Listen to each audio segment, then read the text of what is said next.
और आईसीसी ने Bangladesh cricket board की T20 वर्ल्ड कप के वेन्यू बदलने की मांग को खारिज कर दिया है। आईसीसी ने साफ कहा है कि बांग्लादेश को अपने सभी लीग मैचेस भारत में ही खेलने होंगे, नहीं तो उसे अपने पॉइंट्स गंवाने पड़ेंगे। बांग्लादेश क्रिकेट बोर्ड ने मुस्तफिजुर रहमान को आईपीएल से बाहर किए जाने के बाद सुरक्षा कारणों का हवाला देते हुए भारत में T20 वर्ल्ड कप के मैच खेलने से इनकार कर दिया था और आईसीसी से अपने मैच श्रीलंका में शिफ्ट करने की अपील की थी।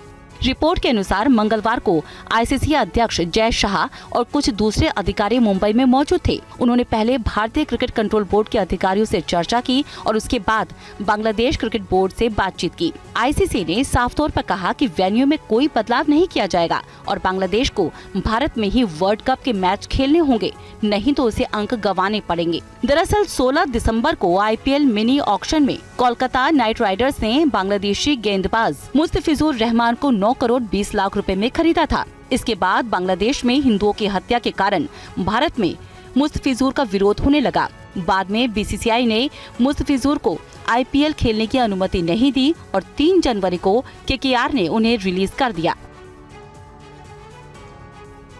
और विदेश मंत्री एस जयशंकर ने वेनेजुएला के हालात पर चिंता जताई है। लग्जमबर्ग में एक मंच पर उन्होंने कहा कि वेनेजुएला के साथ भारत के अच्छे संबंध रहे। इस समय सभी पक्षों को ऐसा हल निकालना चाहिए जो वहां के लोगों के हित में हो। That will happen. But at the end of the day, I can tell you, whatever you might say, in this day and age, countries are more, I don't want to say they become more selfish, but they will do things only if it is of direct benefit to them. They will offer you free advice. If something happens, they'll say, no, please don't do that. It worries us if there is tension. Sometimes you hear people saying, like it happened during Operation Sindoor. Now, if you ask them, saying, "Oh, really, you're worried? Why don't you look at your own region and ask yourself, what are the levels of violence there? How much risks have you taken? How much worry the rest of us have about what you are doing?" But that's the nature of the world. People, what they say is not what they do, and we have to accept it in that spirit as well.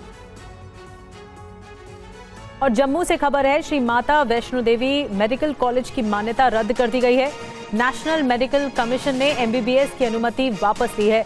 2025-26 session के लिए दी गई 50 सीटों की मंजूरी को cancel कर दिया गया है। छात्रों को दूसरे कॉलेज में ट्रांसफर करने का आदेश जारी हुआ है।